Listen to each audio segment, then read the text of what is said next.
Hello. This is going to be the recording for Thermal Energy 1.4, which is our last lesson of Chapter 1. So we will be wrapping up Chapter 1. And you can see today's focus is the molecules and temperature. And so you can see in our agenda, there is the assignment. And then at the end of the assignment today, there is going to be a little quiz on Chapter 1. And this is mostly just to check in, make sure you are getting all the right things out of Chapter 1, you understand, and you're good to move on. Because on Monday or Tuesday, depending on when you have class, I'm going to start Chapter 2. And so since we are virtual, it's important for me to make sure you guys are good to move on and understand all the key points that you need to.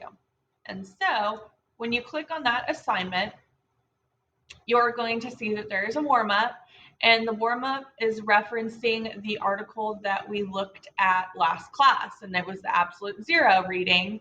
And so I linked this, pause for the bell. I linked the reading right here if you need it. This will take you to the Reading and Amplify, so you might have to log in and all that stuff, but it is there for you to reference because you're answering this question of, is there a limit to how cold things can get? But I want you to use a piece of evidence to back up your answer. So you're going to say yes or no, but I need you to tell me why. And the idea of that comes here with our temperature. And so I'm going to kind of talk about this one real quick, and that's going to kind of help you to answer this one.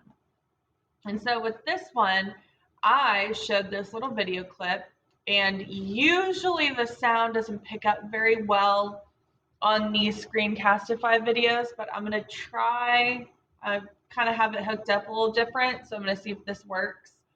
I'm going to show this video real quick. It's only 2 minutes, so I guess if it doesn't work, y'all can just scoot through these 2 minutes. But I showed this fun little clip just to kind of segue into our temperature talk, because we're going to talk about what temperature actually measures, because we know it's hot or cold, but there's something else it actually measures. And so I'm going to make it big here and kind of play it because I have outside speakers, so I'm wondering if it'll pick it up better. So are you ready to get cold? Are you ready to get really cold? Are you ready to get cold? All right, here we go. Zero. Please go down to the milk and salad.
like I said, just a fun little clip to kind of intro the idea here. And so What temperature really means, and the idea is that temperature is measuring the movement of the molecules. And so obviously we know things are hot or cold, but we know that because of measuring the molecules. So we know that if molecules are moving fast, it's hotter. And if molecules are moving slow, it's colder. And so measuring that movement tells us exactly how hot or how cold, depending on how fast or slow those molecules are moving. The next thing was this modeling difference in temperature. It glitched and it won't let you actually put these on here because my idea was you would take the slower molecules or the faster molecules and then you would put them on the box that matched because we have our warm air and our cold air, but it doesn't work. And so I'm going to have to play around with that next time and figure out a better way. But you can still explain it in words down below here. And so I wanted you in at least 2 sentences to explain the model. And so just kind of explain what you would have done. Where would you have put the fast moving molecules? Where would you have put the slow moving molecules? And kind of explain to me how the different movement, slow versus fast, how those show temperature. And then I'm going to go back to the homepage here. We did a class activity about finding averages, and I'm going to kind of skip back here. And so we found the average of class, or not class pets, but the average of pets owned in our class just to practice average. And if you forget how to find the average of something, you add all the numbers together. So if I have 4, 5, and 3, I would add those 3 together to get 12. And then I would count how many numbers I had. So 1, 2, 3. And so I would divide my total by how many numbers, and I would get my average. And so these are in the homepage if you want to look at those. And then the last thing on our assignment was we were kind of going back to the scenario that we were looking at in the beginning. And so the scenario we were looking at in the beginning of the chapter was our 2 heating systems, because we saw the high school and how the students were really cold, and they went to the principal, and the principal was like, well, here's some systems I want you to research. And so we are obviously going to start kind of looking at those. And so the way we're going to start is going to be to compare and contrast them. And so you have 2 pictures up here with some details. And so you are going to compare what is the same and what is different about these 2. And I would like at least 2 for each box. And I know we in class, this is what my 6th hour did, depending on what class you're in, if it wants to load. We did a Jamboard with our ideas and kind of saw, I don't know where it is.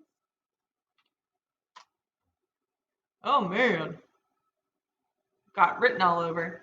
So